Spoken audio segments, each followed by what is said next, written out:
Dans les belles salles lumineuses de la Châtaigneraie, 24 femmes confrontent dans un joyeux mélange le regard sur la femme et sa relation au monde.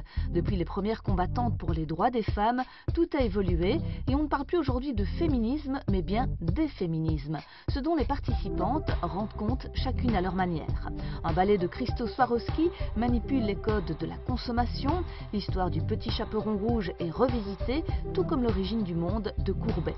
Dans sa démarche artistique, Anne-Françoise Schmitz, par exemple, s'interroge sur ce que je cache, ce que je montre et la place que l'on prend parmi les autres. On est vraiment dans un monde où c'est important de se réinterroger sur la place qu'on a envie de prendre et de s'interroger intelligemment, pas dans la provocation, pas dans la revendication, mais vraiment dans une réflexion en relation avec les autres et avec une certaine idée de justice et d'équité. Dans ses photos de drapés de statues de Jean Delcourt, Sophie Langor fait apparaître sa propre main. Je suis une femme et évidemment quand mon travail aussi qui s'oriente un peu sur la relecture de l'histoire de l'art, etc., on est toujours confronté à des maîtres, donc notamment ici Jean Delcourt en l'occurrence, que je me réapproprie et donc évidemment rien que le fait de pratiquer l'art en tant que femme et de se revendiquer artiste, c'est déjà, on ne peut pas y échapper, c'est déjà quelque chose.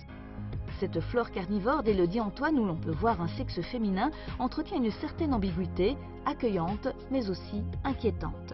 J'ai pas de problème avec le féminisme, je me sens féministe, vraiment je l'assume à 100%.